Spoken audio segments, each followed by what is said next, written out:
धर्मस्य सर्वधर्मस्वरूपिणे अवतार वरिष्ठाय रामकृष्णाय ते नमः जननी शारदां देवीं रामकृष्णं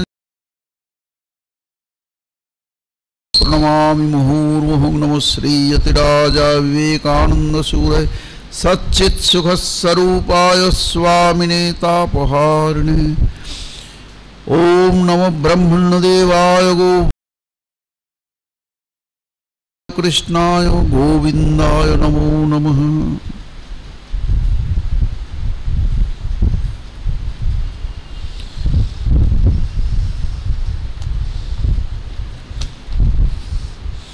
আপনাদের সকলকে নমস্কার, শুভেচ্ছা। সবাই ভালো আছেন? শব্দ শোনা যাচ্ছে পরিষ্কার? ঠিক। আমরা মহাভারতে শ্রীকৃষ্ণ, মহাভারতের চরিত কথায় মহাভারতের শ্রীকৃষ্ণ চরিত্র ক্রমশই শেষের দিকে যাচ্ছি।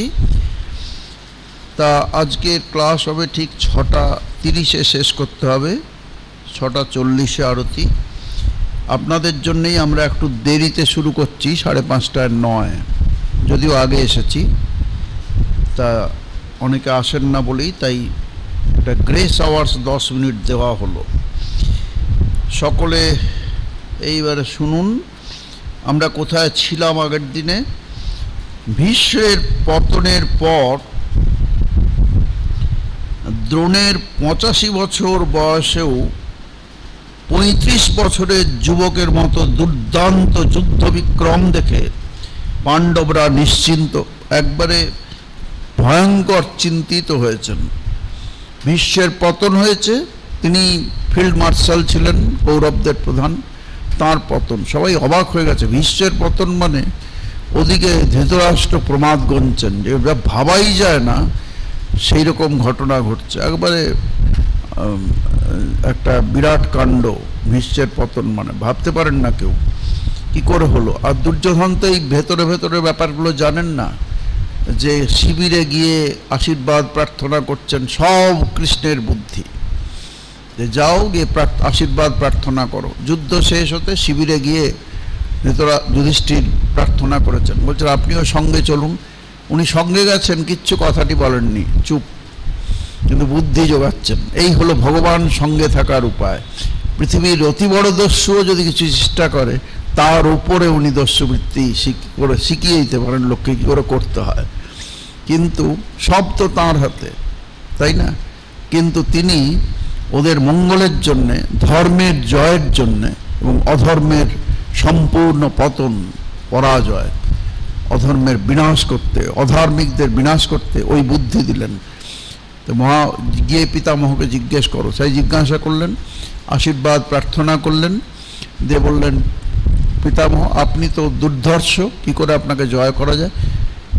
দিয়ে বললেন, একবারে ক্যাজুয়ালি বললেন, কোনো রকম অহংকার বা এই আমার কি হবে এসব ভেবে নয়। তার মানে তিনি মৃত্যুকে জয় করেছেন। ভীষ্মের এটা পজিটিভ দিক। উনি সঙ্গে সঙ্গে বললেন, আমি কোনো, হ্যাঁ আমাকে জয় করা অসম্ভব, কিন্তু এইভাবে করতে পারবে। পাণ্ডবদের জয় হোক, তাহলে আপনি বলুন কিভাবে জয় করা যাবে আপনাকে। বললেন যে আমি কোনো নারীকে হত্যা করতে পারবো না। ব্যাস ওইটুকুই যথেষ্ট। কৃষ্ণ বুঝে নিলেন, ওরা চলে এলেন। দিয়ে শিখণ্ডীকে সামনে রাখা হলো অর্জুনের। বলে অর্জুনের রথের সামনে শিখণ্ডীকে রেখে দাও, তাহলে আমি তীর ছুঁড়ব না, আর অর্জুন আমাকে বধ করবেন, আমার পতন হবে। আমার পতন মানেই তোমাদের জয়। সহজ 2-2-4-এর মতো মিলিয়ে যে ভীষ্ম বলে দিলেন, সেটাই হয়েছে। তার পতনের পরেই দ্রোণাচার্য, তিনি হলেন ওই ফিল্ড মার্শাল, একবারে টপ, ভীষ্মের জায়গা নিলেন। তার তখন ভীষ্মের বয়স ছিল কুরুক্ষেত্র যুদ্ধের যখন সর্বেসর্বা হয়েছেন যুদ্ধক্ষেত্রে, তখন তার বয়স 92+। ভাবুন, ওই বয়সে এই দর্দণ্ড প্রতাপ যোদ্ধা। ভীষ্মের হলেন 85 বছর বয়স। 85 বছরে 35 বছরের যুবকের মতো তিনি অসম্ভব যুদ্ধ করছেন দেখে একদম পাণ্ডবরা অত্যন্ত চিন্তিত। কৃষ্ণ তখন যুধিষ্ঠিরকে পরামর্শ দিলেন, আচার্যকে জয় করা কঠিন হচ্ছে, ইনি যেভাবে সৈন্য বিনাশে লেগেছেন এভাবে করলে বিপদ হবে। যেহেতু ইনি পাণ্ডব পক্ষের যুক্তিটা দিচ্ছেন কৃষ্ণ ধর্মসম্মতভাবে, একদম ধর্মশাস্ত্র অনুসরণ করে, তিনি ধর্মস্বরূপ, তাই তিনি যা বলছেন একটা চালাকির আশ্রয় নিচ্ছেন তা নয়, একদম ধর্মকে আশ্রয় করে। অর্থাৎ আপনারা সংসারে যখন আছেন, দ্রোণাচার্যও সংসারী, পাণ্ডবরাও সংসারী, আপনারাও সংসারে যাচ্ছেন, সেই কি ক্ষেত্রে কি করণীয় সেগুলো আপনারাও এর থেকে শিখে যাবেন সহজে। কেমন? তো এখানে উনি বললেন, যেহেতু ইনি পাণ্ডবদের মহাবীর অভিমন্যুকে যুদ্ধনীতি, যুদ্ধের যে নীতি স্থির হয়েছিল, যুদ্ধের আগে স্থির হয়, এখনও তাই হয়, সেই যুদ্ধনীতি এবং ধর্মনীতি দুটোই ভঙ্গ করেছেন। নীতিশাস্ত্র অনুসারেও এরম করা যায় না। একজন 17 বছরের বালক, সে দেখছে কি দুর্ধর্ষ যোদ্ধা, কৃষ্ণের ভাগ্নে আর অর্জুনের পুত্র, সুভদ্রার মতো অসাধারণ নারীর পুত্র তিনি, তার সঙ্গে 7 জন রথীকে লাগিয়ে নৃশংসভাবে পাশবিকভাবে তাকে হত্যা করা হচ্ছে। এটা যুদ্ধনীতি ধর্মনীতি ভঙ্গ করা হয়েছে। তো এটা কারা করেছে? একদম দ্রোণাচার্যও তাতে ছিলেন। তো যেহেতু এইরকম নীতি ভঙ্গ করেছেন এই এরা, দুঃশাসন, দুর্যোধন, দ্রোণাচার্য, কর্ণ, সেখানে আমরা যুদ্ধনীতি এখন পর্যন্ত মেনে চলছিলাম, ওরা যেহেতু ভেঙেছেন, এখন তোমরা ভাঙলে আর অপরাধ হবে না। সুতরাং দ্রোণাচার্যকে বধ করা দরকার।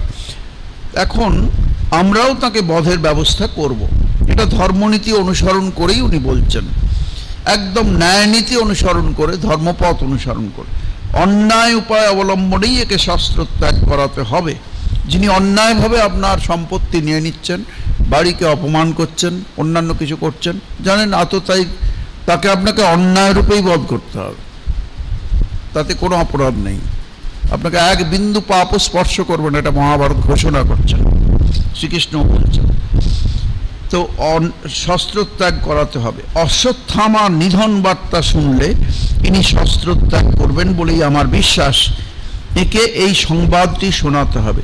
অর্জুন কিন্তু এই পরামর্শে কিছুতেই সায় দিতে পারলেন না, কারণ তিনি জানেন আমাকে যুদ্ধক্ষেত্রেও তিনি অনেক সময় সাপোর্ট করে যাচ্ছেন, মানে আমি থাকলে ওনার অস্ত্র ধরার কথা ধরছেন না, ভালোবাসার দৃষ্টিতে ছেড়ে দিচ্ছেন। দুর্যোধনের পক্ষে একটা ভয়ঙ্কর ক্ষতি হচ্ছে, কিন্তু এই ভালোবাসার যে দুর্বলতাটা, এইটা অর্জুন ভালোভাবেই জেনেছেন যে পুত্রের চেয়ে বেশি আমাকে ভালোবাসেন, এমনকি এই মহাযুদ্ধে আমাকে উনি অনেক জায়গায় ছেড়ে দিচ্ছেন, বুঝে নিয়েছেন। তো সেই জন্য বললেন যে আমার বিশ্বাস একে এই সংবাদটি শোনাতে হবে, অশ্বত্থামা মারা গেছে। অর্জুন করলেও কৃষ্ণ সব পঞ্চপাণ্ডবকে আলাদা করে বোঝালেন সেই রাত্রে। এখানে আলোচনার বিষয়, যুদ্ধের আগেই যুদ্ধনীতি স্থির হয়েছিল, কিন্তু চক্রব্যূহে যে ঢুকেছিলেন তাতে 7 জন রথী, যা বললাম এটাই। তাই কৃষ্ণ এখন বলছেন অন্যায় উপায় আশ্রয় করেই দ্রোণাচার্যকে শস্ত্রত্যাগ করাতে হবে, অর্থাৎ শঠে ষাঠ্যং সমাচরিত। যে অপরাধ করেছে, যে পাপী, যে দুরাচারী, যে দুষ্কৃতী, তাকে দুষ্কৃতির ওই বধ করতে হবে সেই উপায়ে, তাতে কোনোমাত্র পাপ, কিছুমাত্র পাপ আপনাকে স্পর্শ করবে না, কিছুতেই না। কাজেই সেই নীতি কৃষ্ণ সমর্থন করেছেন। অন্যায় যুদ্ধে তারা যে আক্রমণ করায় আর ন্যায় যুদ্ধ করে আমরা হেরে যাব, তা হতে পারে না, তা আক্রমণের শিকার হতে পারি না, এই নীতি কৃষ্ণ এখানে গ্রহণ করেছেন। যুধিষ্ঠির তথা পাণ্ডবদের পরামর্শ দিলেন, অর্জুন মানতে না চাইলেও এই পরামর্শ দিলেন তাঁর গুরুভক্তির জন্যে। তিনি জানেন দ্রোণাচার্য আমাকে পুত্রবধ দেখছেন, তথাপি কিন্তু পরামর্শ কি করবে, তখন এই পরামর্শ দিলেন। দিয়ে কারণ এতে বলেছেন দ্রোণাচার্য নিজেও ধর্মত্যাগ করেছেন, কারণ তিনি ব্রাহ্মণ হয়ে তাঁর হোম যাগযজ্ঞ এইসব করা, রাজাদেরও গৃহে তাকে গিয়ে তাদের আশীর্বাদ করা, এইসব তাঁর কাজ। তিনি সম্পূর্ণরূপে ব্রাহ্মণের বৃত্তি ত্যাগ করে একদম 100% ক্ষত্রিয়ের বৃত্তি নিয়ে হাজার হাজার সৈন্য মারছেন, সম্পূর্ণ ধর্ম বিরোধী কাজ করছেন। গীতাতেই আছে স্বধর্মে নিধনং শ্রেয় পরধর্ম ভয়াবহ। কাজেই স্বধর্মে নিধনং শ্রেয়, নিজের ধর্মে থেকে যদি কেউ মারাও যায় তাতে কিছু অপরাধ নেই, কিন্তু পরের ধর্ম নিয়ে সেটাকে অনুসরণ করার ভয়াবহ ফল। ভগবান স্বয়ং 3য় অধ্যায়ের 35 সংখ্যক শ্লোকে দেখবেন গীতাতে আছে। তো এইটি উনি মানেননি, তাই জন্যেই ওর এই অসুবিধা। এখন এখানেও কিন্তু একই কথা, যেমন ভীষ্ম মৃত্যু ভয়কে জয় করেছেন, তিনি শ্রীবিষ্ণুর পরম ভক্ত ছিলেন এবং ব্রহ্মচর্যবান। আর দ্রোণাচার্য শ্রীবিষ্ণুর পরম ভক্ত, কিন্তু দায়ে পড়ে অন্তরের জ্বালায় ভুগছেন যে আমি কেন ধর্ম ত্যাগ করে এসছি। এক, দুই হলো আমি পাণ্ডবদের মতো এই ধর্মপ্রাণ, এদের ধর্মপুত্র সব, তাদের ছেড়ে সত্যবাদী এবং তারা সবাই তাদের ছেড়ে আমি তাদের বিরুদ্ধে লড়ছি অধর্মাচারী দুর্যোধনের সঙ্গে। এইদিকে দেখাচ্ছি মানে এরা কিন্তু অধর্মাচারী নন, ওদিকে যারা বসে আছে আমি দেখাচ্ছি এদিকে এরকমভাবে, ওইটা উনি বলছেন অধর্মাচারী এদের সঙ্গে আমি আছি, এটা আমার অন্তর দহনে আমাকে ভুগতে হচ্ছে। এই দুজনেই, ভীষ্মও যেমন ভুগতেন, একটা অন্তরের জ্বালা আছে তো সেটা, দ্রোণাচার্যও তাই।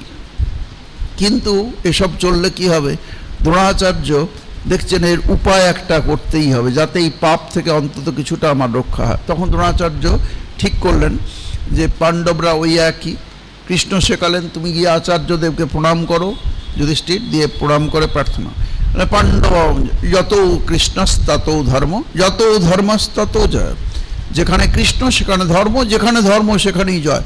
পাণ্ডবানাং জয়মস্তু, পাণ্ডবদের জয় হোক, পাণ্ডুপুত্রানাং জয়মস্তু, পাণ্ডুপুত্রদের জয় হোক।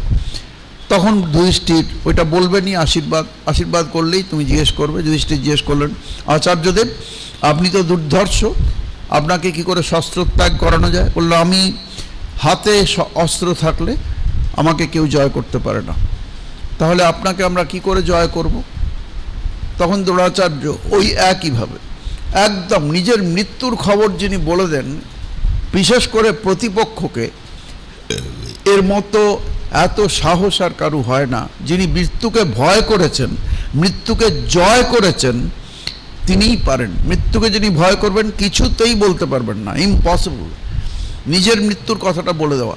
কিন্তু দ্রোণাচার্য ক্যাজুয়ালি এটা যুধিষ্ঠিরকে বলে দিলেন, আমাকে কোনো কঠোর বাক্য শোনালে, আমাকে যদি কোনো কঠোর বাক্য শোনানো হয় এবং কোনো বিশ্বস্ত লোকের মুখ থেকে শুনি, তাহলে সঙ্গে সঙ্গে আমি শস্ত্র ত্যাগ করব। ওটাই জানিয়ে দিলেন যে যুধিষ্ঠির যদি আমাকে কোনো খবর দেয় আর কোনো কঠোর বাক্য, মানে কি ওর তো একটি ছেলে আছে সবেধন নীলমণি অশ্বত্থামা, যদিও সে অর্জুনের সঙ্গে তার তুলনাই চলে না। অর্জুন এই মানে অর্জুন অসাধারণ, সেটা দ্রোণাচার্যও স্বীকার করেন। অর্জুনের সঙ্গে কেউ দাঁড়াতে পারবে না, এমনকি তার পুত্র অশ্বত্থামাও নয়। সেগুলো দেখতেই পাবেন, মহাভারত পড়লে শেষ দিকে অশ্বত্থামার আচরণেই বুঝতে পারবেন। তো কিন্তু অর্জুনকে তিনি এইসব প্রদান করেছেন, ওই জন্যই মহাস্ত্র এইসব। অশ্বত্থামার সেই সংযত ভাব ছিল না। অশ্বত্থামা খবরটা তার মানে দিতে হবে। ঠিক ওই কথাটাই কৃষ্ণ এদের বোঝালেন। আসলে কঠোর বাক্য বলতে অশ্বত্থামার কথাটা আপনার মুখ দিয়ে বেরোনো চাই। দ্রোণাচার্য নিজেই এই কথাটাই বলেছেন, ঠারে ঠোরে এই কথাটাই বলেছেন যে কারো বিশ্বাসযোগ্য, যার কথা বিশ্বাসযোগ্য, তার মুখে যদি কঠোর বাক্য শুনি আমি শস্ত্রত্যাগ করব। এই কঠোর বাক্য শুনিয়ে দিন, তাহলে তো উনি চাইছেন যে আমি মরব, আর আমি হত হলেই তোমাদের জয় হবেই, এটাও দ্রোণাচার্য বললেন। তার মানে নিজেই বলে দিলেন আমাকে এই কথাটা শোনাবে, তাহলে আমি শস্ত্রত্যাগ করব। ব্যাস সেইটাই হলো। তো এখন অশ্বত্থামার মৃত্যু সংবাদ শোনালে শস্ত্রত্যাগ করল। ভীষ এই কথাটা শুনেই ব্যাস, যুদ্ধে যখন দ্রোণাচার্যের সঙ্গে সব ভাইরা গেছেন, তখন দ্রোণাচার্য ভয়ঙ্কর যুদ্ধ করার সময় ভীম খুব দ্রুত ডিসিশন নিতেন, কিন্তু একটু মাথায় ছিল, সবসময় সব ডিসিশন তার ঠিক হতো না, ডিসিশন অনুযায়ী কাজ করা, হঠকারিতাও করতেন। উনি দৌড়ে গিয়ে একটা অশ্বত্থামা নামে হাতি ছিল, সেই হাতিটার মাথাটাকে কেটে ফেললেন। কেটে ফেলেই দৌড়ে এসে রথ নিয়ে এসে দ্রোণাচার্যের সামনে গিয়ে চিৎকার করে বলছেন অশ্বত্থামা মারা গেছে, অশ্বত্থামা মারা গেছে। সংস্কৃতে বলতেন তখন, অশ্বত্থামা হয়ে গেছে। তারপর এটা শুনিয়েই দ্রোণাচার্যের রথের সামনে এনে বারবার বলছেন, দ্রোণাচার্য তখনও যুদ্ধ করছেন ভয়ঙ্কর, কিন্তু দ্রোণাচার্যের সামনে এসে বলছেন, একদম এত গালাগালি দিচ্ছেন, মহাভারতে সব আছে বর্ণনা, মানে পৃষ্ঠার পর পৃষ্ঠা এমন বাজে কথা বলে গালাগালি দিচ্ছেন, ব্রাহ্মণ তোমার লজ্জা করে না? তুমি এরকম ধরনের নির্লজ্জ যে ধর্ম বিরুদ্ধে তুমি লড়াই করতে নেমেছো, তুমি ব্রাহ্মণের বৃত্তি ছেড়ে ক্ষত্রিয়ের ধর্ম ধরেছো, এরকম করছো, তবে এখনও তোমার বিশ্বাস হচ্ছে না যে অশ্বত্থামা মারা গেছে? তোমার এখনো তুমি যুদ্ধ করতে তুমি এই চাও, নানাভাবে কুবাক্য এবং খুব উত্ত্যক্ত করার চেষ্টা করে এইসব কথা বললেন। তখন উনি চারদিকে তাকিয়ে দেখলেন, একটু পরেই কৃষ্ণ যুধিষ্ঠিরকে বললেন, আপনার রথ সামনে নিয়ে যান আচার্যদেবের। যুধিষ্ঠির নিয়ে যাচ্ছেন, গিয়ে বললেন, এবার তাড়াতাড়ি বলুন, আপনি যদি না বলেন তাহলে প্রচুর সৈন্য মারা যাবে, অযথা, ওনার অধিকার নেই সৈন্যদের মারার, উনি ব্রাহ্মণ হয়ে ক্ষত্রিয়ের কাজ করছেন, স্বধর্ম ত্যাগ করেছেন। তো তাঁরই শ্রীকৃষ্ণেরই মুখের কথা, তাই না, ভগবদ্গীতা। তাই তিনি বললেন, এখনই আপনি বলুন। তখন যুধিষ্ঠির জোরে বললেন, হ্যাঁ। দ্রোণাচার্য তখন যুধিষ্ঠিরের দিকে তাকালেন, তাকাতেই যুধিষ্ঠির বললেন, অশ্বত্থামা হতঃ ইতি কুঞ্জরঃ। ইতি কুঞ্জরঃ, এটা আসতে বললেন, অশ্বত্থামা হতঃ ইতি কুঞ্জরঃ। কুঞ্জর মানে হাতি, ইতি কুঞ্জরঃ মানে এটার মানে হয় অশ্বত্থামা নামে হাতিটি মারা গেছে। কিন্তু ওইটুকু, যেই অশ্বত্থামা হত ওইটুকু শোনেন, বুঝতেই পাচ্ছেন, কারো ছেলের কথাটা বলে যদি এরপরে অন্য কেউ কিছু বলছে, ওই ছেলের কথা, ছেলে মারা গেছে ওই কথাটা শুনে তারপরে কি বাবা মা এদের কোনো আর জ্ঞান থাকবে?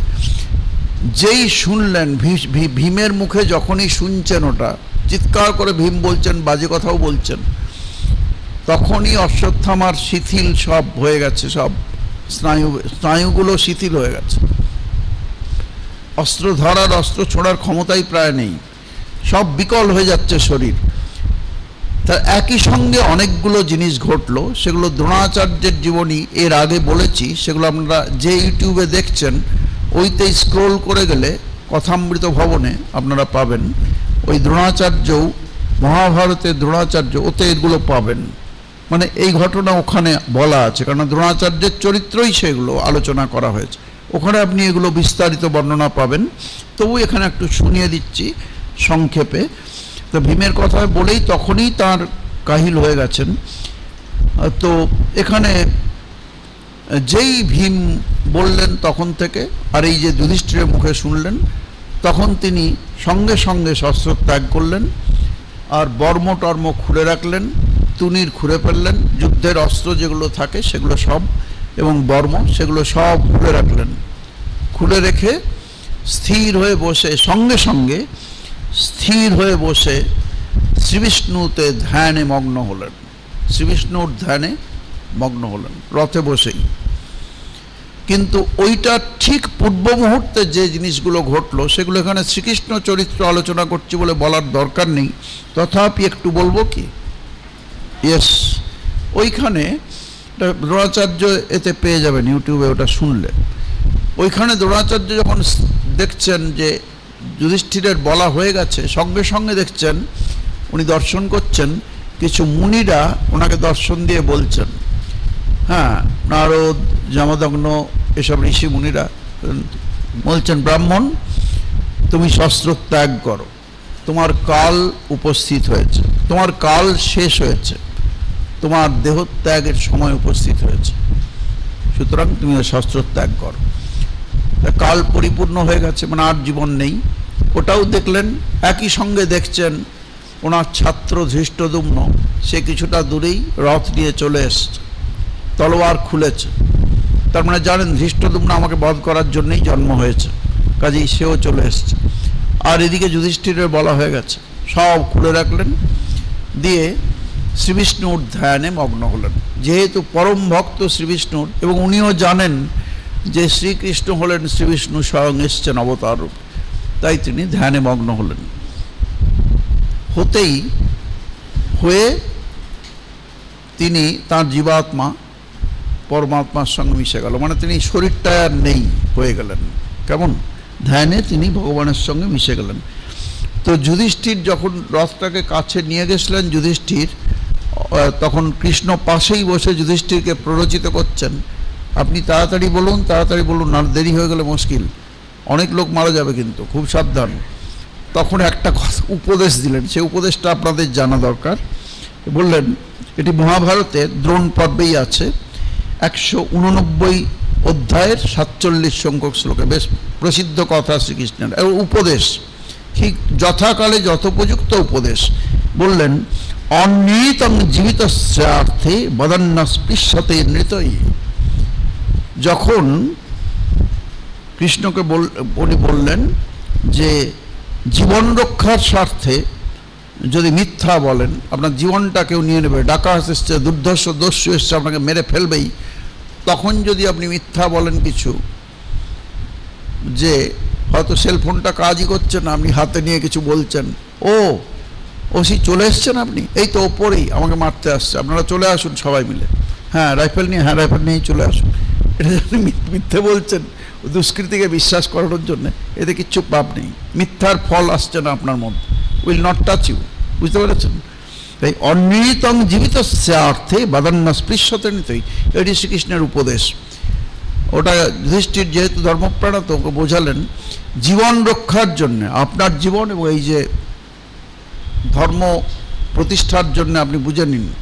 দ্রোণাচার্য এরকম করছেন অধর্মাচারী হয়ে দুর্যোধনের দলে থেকে, আপনি এখন রক্ষা করার জন্য আপনি এটা বলবেন, এর জন্য কোনো পাপ হবে না। কাজেই কৃষ্ণের এই কথা যুধিষ্ঠির ওইটা শোনালেন, অশ্বত্থামা হত ইতি কুঞ্জরম। তো এখন যুধিষ্ঠির কথা বললেন কৃষ্ণের উপদেশ অনুসরণ করেই, যে এই নীতিবাক্য জীবন রক্ষার জন্য মিথ্যা বললে পাপ হয় না, এই নীতিবাক্য ধর্মবিরুদ্ধ নয়। মহাভারতের যারা টিকাকার, মহাভারতের যারা এই ব্যাখ্যাকার, তারা বলছেন কৃষ্ণের চরিত্রে কোথাও কোনো দুর্বলতা দেখা যায় না। অশ্বত্থামা হত শুনেই দ্রোণ নিশ্চিন্ত হলেন, তাঁর পুত্র আর নেই। দ্রোণ শস্ত্রত্যাগ করলেন, শ্রীবিষ্ণুর ধ্যানে মগ্ন হয়ে দেহত্যাগ করলেন।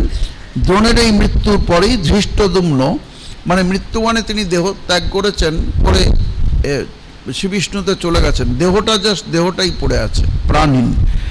কিন্তু চট করে ওখানে ধৃষ্টদ্যুম্ন এসে, যেহেতু দ্রোণকে হত্যা করবেন বলে তিনি জন্মেছেন তিনি, এবং দ্রোণও সেটা আগেই জানতেন, কারণ দ্রুপদ এটাকে পাবলিকলি অ্যানাউন্স করে দিয়েছিলেন, তাই দ্রোণ জেনেছেন। শুধু জানেননি, তারপরে ধৃষ্টদ্যুম্নকে তিনি প্রাইভেট যে পড়াতেন সব রাজপুত্রদের, তাকে তিনি পড়িয়েছেন, কিন্তু তারপরেও শস্ত্র শিক্ষা দিয়েছেন, অর্থাৎ দ্রুপদেরও তিনি আচার্য, এটাও আছে।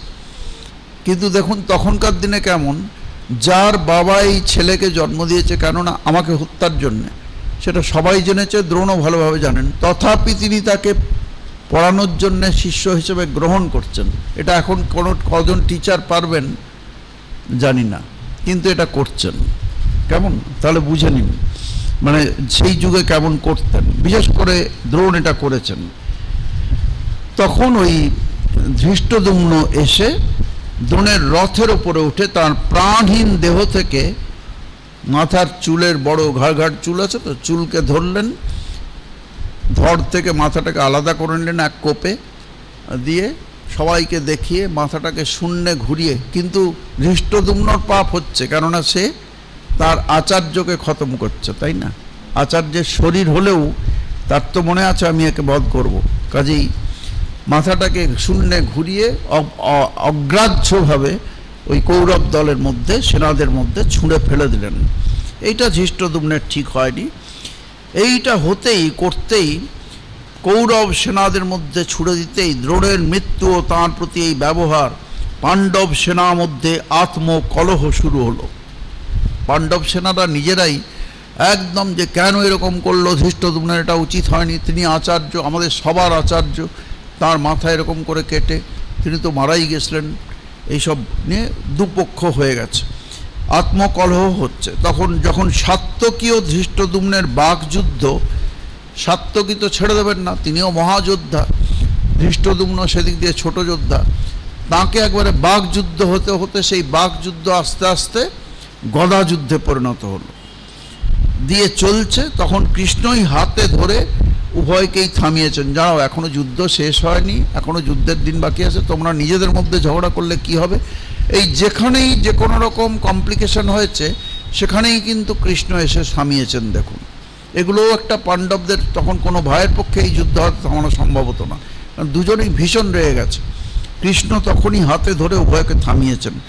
যে কোনো জটিল পরিস্থিতিতে সামনে স্বাভাবিক ছন্দে সকলকে ফিরিয়ে আনাটা, এইটাতে কৃষ্ণের জুড়ি ছিল না। এদিকে পিতার এমন মৃত্যু সংবাদে ক্ষিপ্ত অশ্বত্থামা ভীষণ মারণাস্ত্র। এই যে বললাম, অর্জুন কিন্তু এমন কোনো মারণাস্ত্র, যেমন এখনকার দিনে ধরুন হাইড্রোজেন বোমা বা অ্যাটম বোমা এরকম, যেটা ফেললে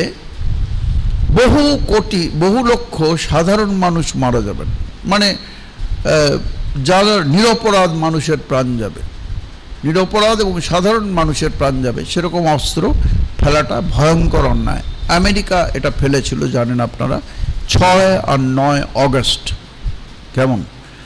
তো সেটা বহু নিরপরাধ রোধ, ইনস্ট্যান্টলি ধরুন অনেক লোক মারা যান, এবং ভয়ঙ্কর অস্ত্র, সেই অস্ত্র সবে আবিষ্কার হয়েছে, তার প্রমাণ। তো সেখানে অশ্বত্থামা ভীষণ মারণাস্ত্র। অশ্বত্থামা কিন্তু অর্জুন একবারও ছাড়েননি, কিন্তু অশ্বত্থামা এখানে ভীষণ অস্ত্র, রেগে গেছে, এমন রেগে গেলেও ওটা ছাড়া উচিত নয়, কিন্তু অশ্বত্থামা নারায়ণাস্ত্র ছেড়ে দিলেন। ওটাকে কি করে যে সংবরণ করতে হয়, অস্ত্র আছে, অস্ত্র ত্যাগের মন্ত্র আছে, সেটা ভয়ঙ্কর হয়ে যাবে। আর অস্ত্র ত্যাগ করার পরে সেটাকে সংবরণ করা, ভুল হয়েছে মনে করলে ফিরিয়ে নেবেন, সেই সংবরণ মন্ত্র ওনার জানা ছিল না, উনি সেটা, সে ক্ষমতা নেই। তাহলে উনি সেইটাই শিখেছেন যে আমার কি বয়ে গেল, যা মারা যায় মারা যাবে, আমার তো কিছু তাতে এসে যায় না। এটা স্বার্থপরতা, এটা ঠিক নয়, ধর্মসঙ্গত নয়, শাস্ত্রসম্মত নয়। কিন্তু অশ্বত্থামা এটা করলেন, নারায়ণাস্ত্র, ভয়ঙ্কর অস্ত্র ছেড়ে দিলেন, যে শত্রুপক্ষকে মানে পাণ্ডবদের নির্মূল করতে চেয়েছেন তিনি। কিন্তু নারায়ণাস্ত্র নিক্ষেপ করা মাত্র ত্রাহি ত্রাহি রব হলো সর্বত্র। এখন কি করা যায়? কিন্তু কৃষ্ণ যেহেতু জানতেন কিভাবে নারায়ণাস্ত্র থেকে রক্ষা পাওয়া যায়, নারায়ণাস্ত্র মানে বুঝতেই পাচ্ছেন শ্রীকৃষ্ণ ভগবান, তিনি কি জানবেন না? তিনিই তো স্বয়ং নারায়ণ, তাই না? তাই জন্যে সব যোদ্ধাদের সঙ্গে সঙ্গে মুখে মুখে সার্কুলেট করে দিলেন, যে যোদ্ধা যেখানে আছো অস্ত্রগুলো হাত থেকে ফেলে দাও, রথে থাকলে রথ থেকে নেমে পড়ো আর অস্ত্রগুলো ফেলে দাও। মুখে মুখে সেই সময় ওইভাবেই সার্কুলেট করতো, সঙ্গে সঙ্গে চারদিকে সার্কুলেট হয়ে গেল মুখে মুখে, যে সবাই রথ থেকে নেমে পড়ো, অস্ত্র ত্যাগ করে দাও, ফেলে দাও, হাতে অস্ত্র রাখবে না, তাহলে নারায়ণাস্ত্র কাজ করবে না। এইটা শ্রীকৃষ্ণের জন্যেই কিন্তু এরা বেঁচে গেলেন, ফলে সবার প্রাণ বাঁচল। দ্রোণের মৃত্যুর পরেই কর্ণ সেনাপতি রূপে অভিষিক্ত হয়ে ভীষণভাবে সেনা নিধনে রত হলেন। যুধিষ্ঠিরও কর্ণের দ্বারা লাঞ্ছিত হয়ে যুদ্ধক্ষেত্র ছেড়ে চলে গেলেন। দ্রোণের পরে, তারপরে যে শ্রেষ্ঠ তাকেই তো করতে হবে, তাই দ্রোণের পর আর বাকি রইলেন কর্ণ। তো কি করা যাবে? দুর্যোধন দেখছেন, অবাক হয়ে গেলেন, দ্রোণও চলে গেলেন, তার আগে ভীষ্ম চলে গেলেন। আর হতাশায় ডুবে যাননি দুর্যোধন, এখনও জানেন যে আমার বন্ধু কর্ণ আছে, সেও মহাবীর, তাকে সেনাপতি পদে, প্রধান সেনাপতি পদে ওখানে করা হলো। কিন্তু করলে কি হবে? ক্ষোভে, তো ভীষণভাবে সেনা নিধনে রত হয়েছেন কর্ণ, তিনিও ভয়ঙ্কর যোদ্ধা। এমন হয়েছে যে যুধিষ্ঠিরকেও তিনি ধরেছেন। কর্ণ কিন্তু কয়েকজন ভাইকেই চুলের মুঠি ধরে, মানে আর একটু আছে, শুধু কেটে দিলেই হয়।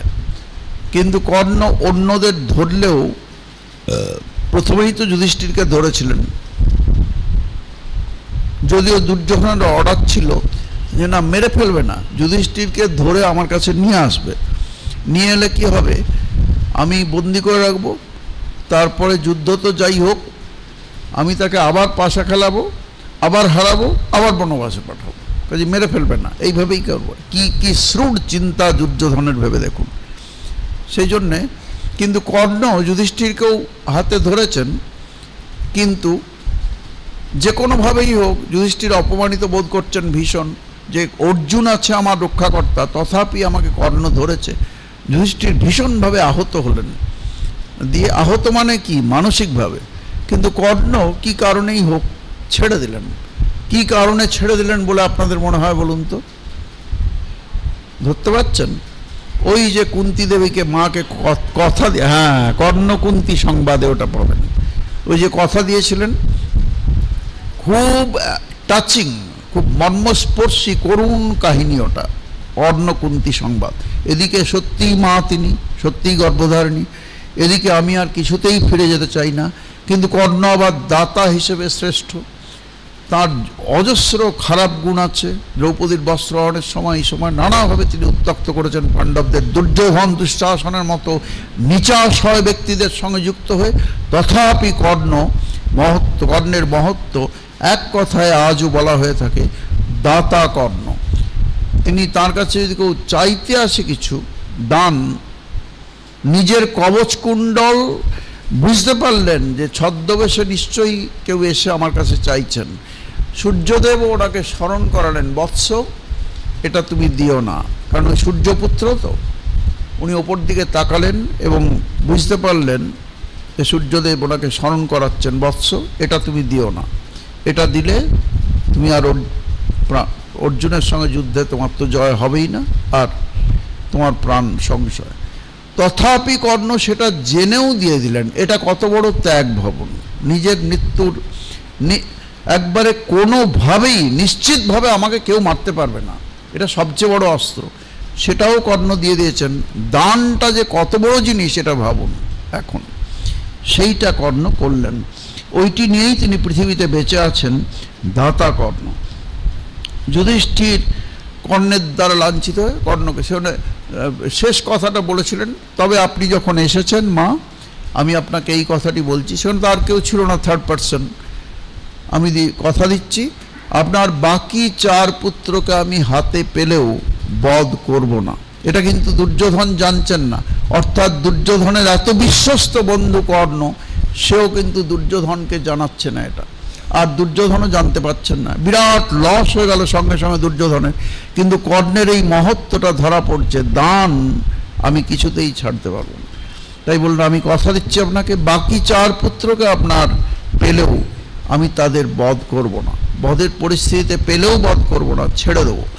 কিন্তু অর্জুনের সঙ্গে আমার তুমুল সংগ্রাম হবে, কারণ আমি ছোটবেলা থেকেই ক্ষত্রিয়দের একটা এম অফ লাইফ থাকে যে আমি অর্জুনের সঙ্গে যুদ্ধ করে তাকে হারাবো। এই কথা বলার সঙ্গে সঙ্গেই কুন্তী দেবী কাঁপতে শুরু করেছেন। ভয়ঙ্কর যুদ্ধ, দুজনেই পুত্র, কুন্তী দেবী কাঁপতে শুরু করেছেন।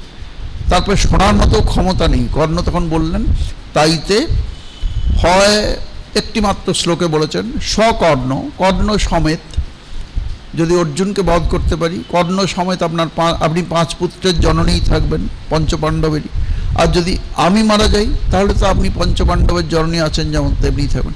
আপনি পঞ্চপাণ্ডবের জননীই থাকছেন, হয় অর্জুন যাবে আমি থাকবো, আর নয় আমি যাব অর্জুন থাকবে।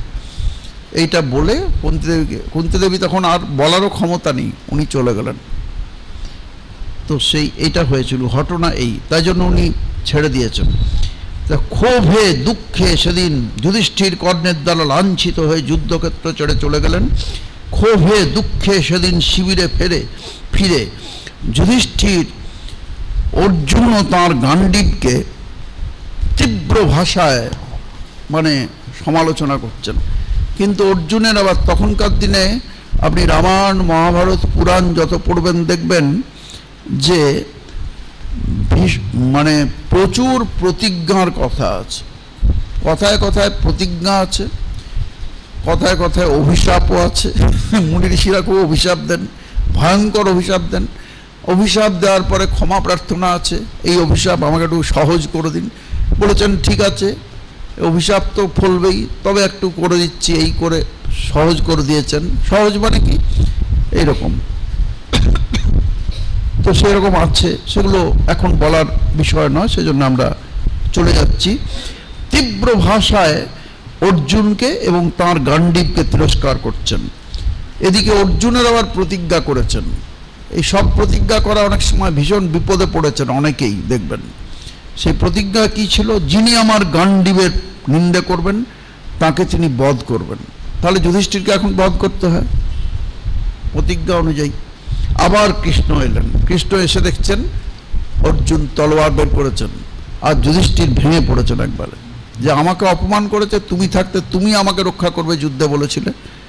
যুধিষ্ঠির সারা যুদ্ধে বিশেষ কিছু বধ করতে পারেন, সত্যি কথা তার বিশেষ ক্যাপাসিটি অতটা ছিল না।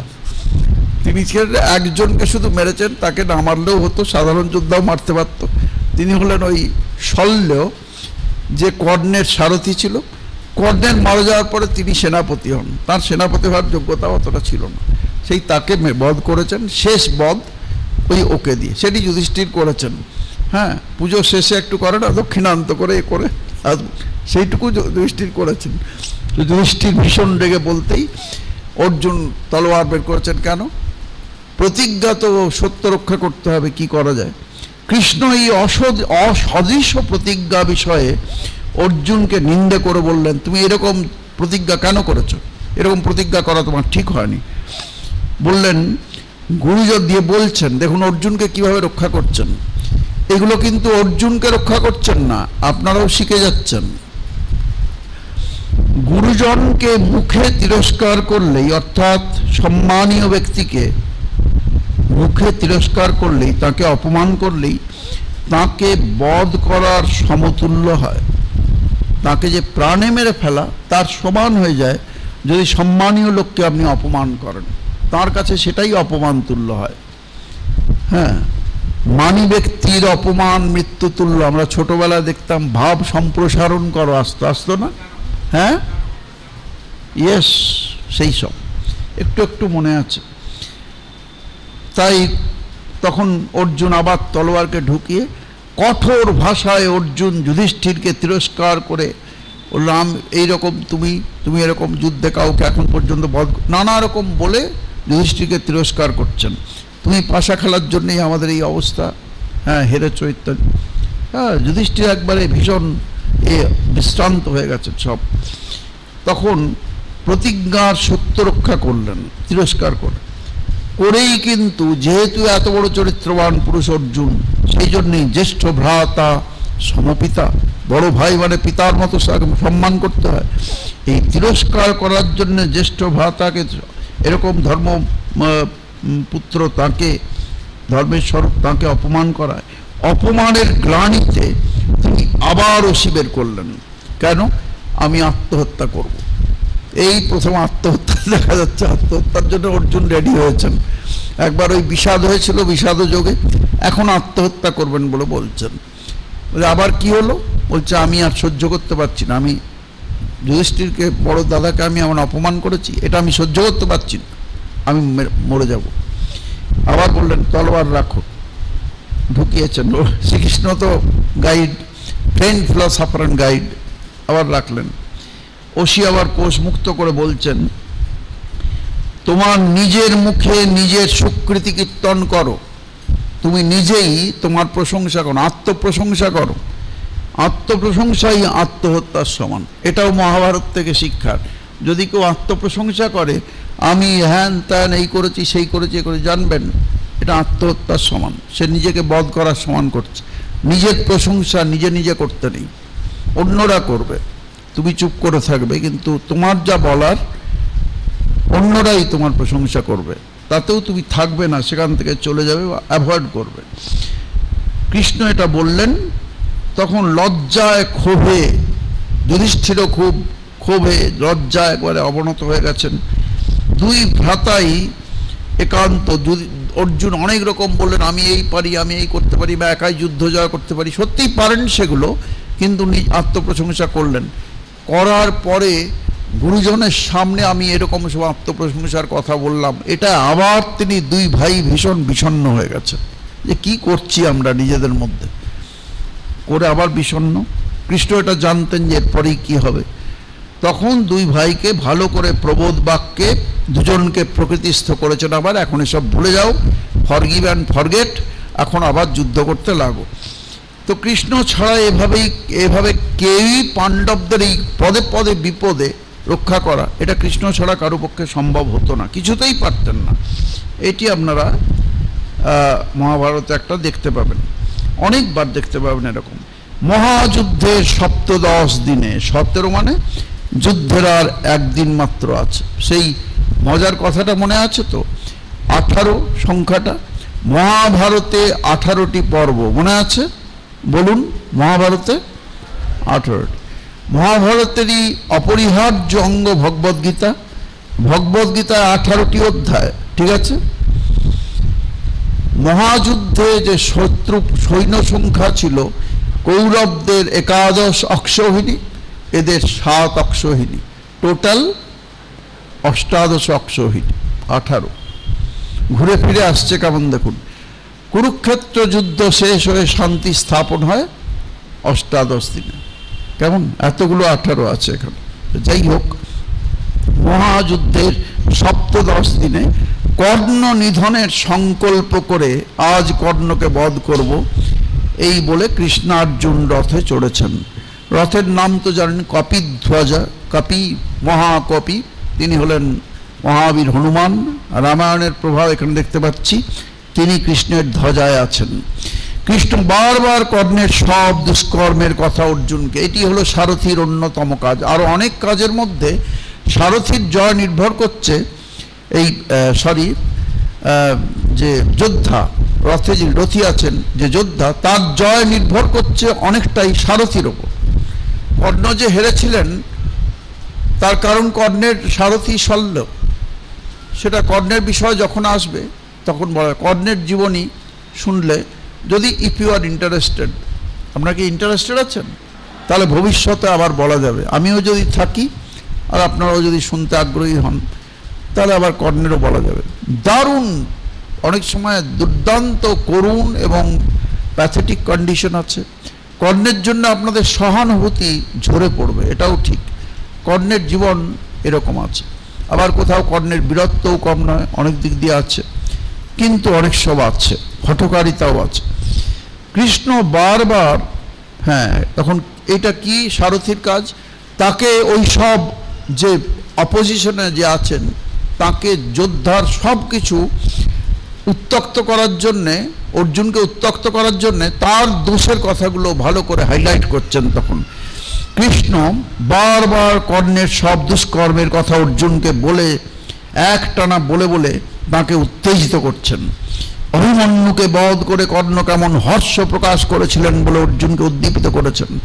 কর্ণার্জুনের কেমন দ্রৌপদীর সময় উনি কি বলেছিলেন, উনি প্ররোচিত। বারণাবতে কেমন এর সময় কর্ণ সঙ্গে ছিলেন, আরও নানা রকম কথা বলে অর্জুন ভীষণ উত্তেজিত হয়ে যাচ্ছেন। এটাই কাজ সারথীর। কর্ণার্জুনের দ্বৈরথ যুদ্ধ শুরু হলো।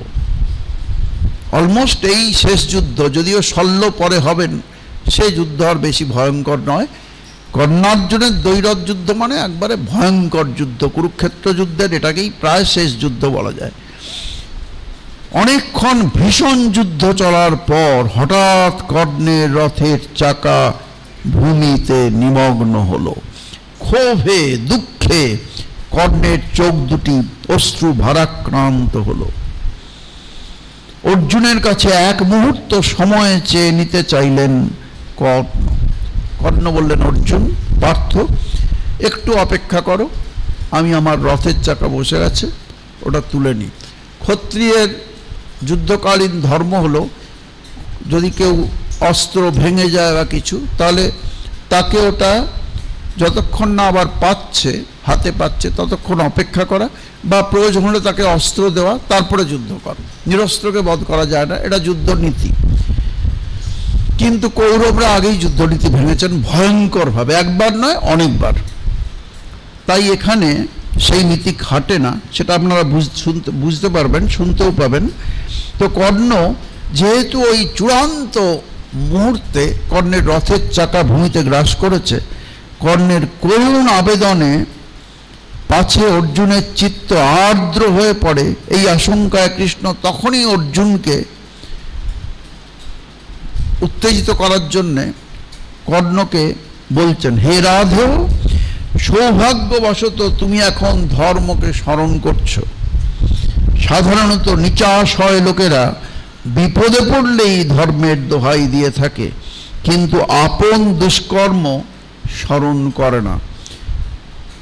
বিষ প্রয়োগে ভীমসেনের হত্যার ষড়যন্ত্র, দূত সভায় পাশা খেলায় দ্রৌপদীর লাঞ্ছনা, বারণাবতে যতগৃহে সমাত্রিক পাণ্ডবদের পুড়িয়ে মারার চক্রান্ত, 13 বছর বনবাসের পরেও পাণ্ডবদের রাজ্য ফিরিয়ে না দেওয়া, অনেকে ঘিরে বালক অভিমন্যুকে নিধন ইত্যাদি দুষ্কর্ম তোমার অবিদিত নয়। অর্থাৎ তুমিও সঙ্গে ছিলে, তখন তোমার ধর্ম কোথায় ছিল?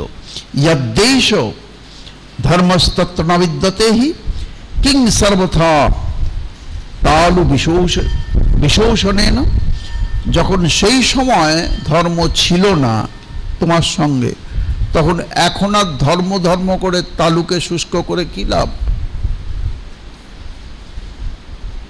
সেই সব কাজের বেলা যদি এই ধর্ম না থাকে, তবে এখন আর ধর্ম দরকার নেই। ধর্মকে স্মরণ করলেও তোমার জীবন থাকবে না। কৃষ্ণের উদ্দেশ্যটা সিদ্ধ হলো। অর্জুন ভয়ঙ্করভাবে উত্তেজিত হয়েছেন। এখানে আমি 2 মিনিট সময় নিয়ে কর্ণের এই যে করুণ অবস্থাটা প্রাপ্ত হচ্ছেন, রথের চাকা বসে গেছে, এইখানে দুটো ঘটনার সংযোজন না বললেই নয়, বলে দিয়ে আজকের প্রসঙ্গ শেষ করব, সময় হয়ে গেছে। সেখানে কি না, এখানে কর্ণের জীবনের 2 অভিশাপের কথা জানা দরকার। 2টি অভিশাপ তার জীবনের দুর্দৈব জন্মের পর থেকেই বহুভাবে তাকে বিধ্বস্ত করেছিল, যেগুলো কর্ণ দায়ী নয়, আর কোনোটায় কর্ণ দায়ী। এই দুটোয় কিন্তু কর্ণই দায়ী। সংযোজন 1 আর 2। 1 কি, যে তিনি মহেন্দ্র পর্বতে পরশুরামের কাছে যখন শিক্ষা গ্রহণ করছেন, তখন একদিন সমুদ্র তীরে শস্ত্রানুশীলন করছিলেন, অস্ত্র প্র্যাকটিস করছিলেন সমুদ্র তীরে গিয়ে। ওই সময় ভুল করে এক অগ্নিহোত্রী ব্রাহ্মণের হোমধেনুকে বধ করেন। উনি বুঝতে পারেননি, প্র্যাকটিস করতে করতে ব্রাহ্মণের হোমধেনু ছিল, তাকে বধ করে দিয়েছেন। কর্ণ অনেক অনুনয় বিনয় ও ক্ষমা প্রার্থনা করলেও ব্রাহ্মণের ক্রোধ শান্ত হলো না। তিনি অভিশাপ দিলেন, যার সঙ্গে প্রতিযোগিতা করার জন্য অনুশীলন করছো, তাকে আক্রমণ করার সময় তোমার রথের চাকা ভূমিতে গ্রস্ত হবে, আর সেই অবসরে প্রতিপক্ষ তোমার মস্তক ছিন্ন করবেন। এটা অভিশাপ। অভিশাপ তো ফলবেই। কর্ণ দ্রোণের শিষ্য হলেও কর্ণকে আগ্নেয়াস্ত্র, এটা তো তাঁর একটা বড় অভিশাপ নিঃসন্দেহে। আর আরেকটা কি, কর্ণ দ্রোণের শিষ্য হলেও কর্ণকে আগ্নেয়াস্ত্র শিক্ষা দিতে দ্রোণ অস্বীকার করলে কর্ণ দ্রোণেরও গুরু পরশুরামের কাছে যান, যেটা আগে বলছিলাম। ওটা তো একটা অভিশাপ। আরেকটা অভিশাপ, পরশুরাম আবার ব্রাহ্মণ সন্তনয় ছাড়া শিষ্য করতেন না। তাই কর্ণ তখন দেখলেন কি করা যায়, এটা তো রক্ষা করতে হবে। তখন তিনি নিজেকে ভৃগুবংশীয় ব্রাহ্মণ, ভৃগু কেন, কেশবধীত ভৃগুপতি রূপ জয় জগদীশ হরে আছে না, ভৃগুপতি মানে পরশুরাম হলেন ভৃগু ব্রাহ্মণ, তাই বললেন আমি ভৃগুবংশীয় ব্রাহ্মণ, একটু সহানুভূতি হবে কেমন, সেই জন্য বলে উনি অস্ত্র শিক্ষা করতে পারেন। হ্যাঁ, শিখে নিলে তারপরে বলে দেবো না হয় কি আছে, এরকম ভেবেছেন হয়তো পরশুরাম। তাই ওকে বললেন আমি ভৃগুবংশীয় ব্রাহ্মণ ছেলে, আমাকে বিদ্যা শিক্ষা শুরু করলেন। একদিন গুরু কর্ণের জানুতে মাথা রেখে বিশ্রাম করার সময় বজ্রকীট কর্ণের জানুতে, যে জানুতে মাথা আছে গুরুদেবের, বিশ্রাম করছেন, সেই সময় জানুতে তলার দিকে বজ্রকীট কামড়াতে কামড়াতে জানু ভেদ করে কেটে আসছে, আর ভয়ঙ্কর রক্তক্ষরণ হচ্ছে। কিন্তু ক্ষত্রিয়ের শরীর তো ভয়ঙ্কর শক্তিশালী হয়, রক্তক্ষরণে ও তীব্র যন্ত্রণাতেও কর্ণ গুরু সেবায় বিঘ্ন হবে বলে কিছুই বললেন না, স্থির হয়ে বসে রইলেন। রক্ত একটু পরে, রক্ত তো উষ্ণ, গুরুর মাথায় লাগতেই পরশুরাম রক্তের কারণ জানতে চাইলেন। সঙ্গে সঙ্গে পরশুরাম উঠে একবারে জানতে যে কি ব্যাপার, রক্ত কোথা থেকে এলো। তখন কর্ণ বললেন যে এই পোকাটা উঠে আসছিল আমার কেটে, আমি কিন্তু আপনার ঘুমে বিশ্রামের বিঘ্ন হবে বলে আমি সরিনি। সঙ্গে সঙ্গে পরশুরাম একবারে ভীষণ ক্রুদ্ধ হয়ে বললেন, বলো তোমার আসল পরিচয় কি, তুমি কখনো ব্রাহ্মণ হতে পারো না, এত সহ্য শক্তি ব্রাহ্মণের কখনো থাকতে পারে না, ব্রাহ্মণ শরীরে এতটা সহ্য শক্তি থাকবে না, সে চেঁচিয়ে উঠবে, একটু ইঞ্জেকশন দিলেও অনেকে চিৎকার করে ওঠে, তুমি বলো কি পরিচয়। কর্ণ তখন অধবোধনে রইলেন। পরশুরাম রেগে যেতেই তখন স্বীকার করলেন, সরি আমি ক্ষত্রিয় তো নয়। ঠিক আছে, অভিশাপ করলেন, আমি তোমাকে অভিশাপ দিচ্ছি, চরম প্রয়োগকালে অস্ত্রের যে মন্ত্র থাকে তো, সেই মন্ত্র প্রয়োগ করলে ওটা দিব্যাস্ত্র হয়ে যাবে। তো চরম প্রয়োগকালে এই মন্ত্র রহস্য তুমি বিস্মৃত হবে, ভুলে যাবে, ওটার কাজ করবে না। কাজেই এরপর আমরা তাহলে রথের চাকা বসে যাওয়া এই আপৎকালে, আর পরশুরামের অভিশাপে তার মূল যে আগ্নেয়াস্ত্রের সেটা রহস্য সেটা ভুলে যাওয়া, এই দুটো কর্ণে খুবই দুঃখের এবং খুবই করুণ, কিছু করার নেই। আজকের আলোচনা এখানেই শেষ হলো। পরের আলোচনা আমরা যদি মা দুর্গার বিষয়ে আলোচনা করি সেপ্টেম্বরে, আপনারা রাজি? রাজি বললে করব, ঠিক আছে? একটু স্তব স্তুতি, একটু মা দুর্গার আলোচনা, ঠিক আছে? সকলে ভালো থাকুন, সুস্থ থাকুন। আজ সময় হয়ে গেছে বলে মজার কিছু বললাম না।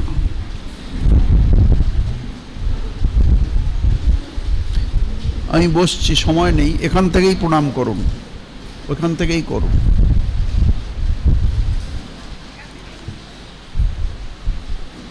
ফুকু, তুমি দেখো তো, কেউ প্রণামী দিলে তুমি রাখবে ওখানে, নাও তো।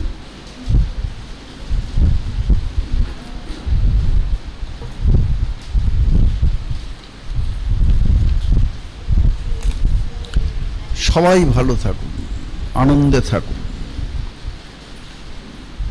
আবার দেখা হবে বন্ধু, আবার দেখা হবে। আলোচনা ভালো লাগলো? ঠিক। ভালো লাগার অর্থ হলো আপনারা ভালো, ভগবান আপনাদের। আগের মাসে বৃষ্টি, জল জমে গেছিল, তো আমাকে বারণ করা হয়েছিল, সেই জন্য আমি রেডি ছিলাম, কিন্তু এইখানে জল জমে গেলে আমি তো সাঁতার জানি না, তখন অসুবিধা হয়ে যাবে। ক্লাস করতে এসে আমি সাঁতার একদম যাই না, না সাঁতার হলে তখন আমার অসুবিধা, খারাপ লাগবে। জল দেখলে আমি দূরে সরে দাঁড়াই।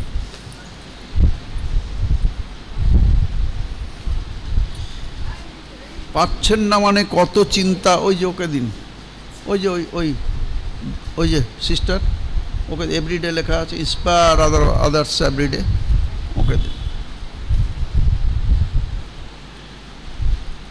সবাই ভালো থাকুন, সুস্থ থাকুন। জয় মা।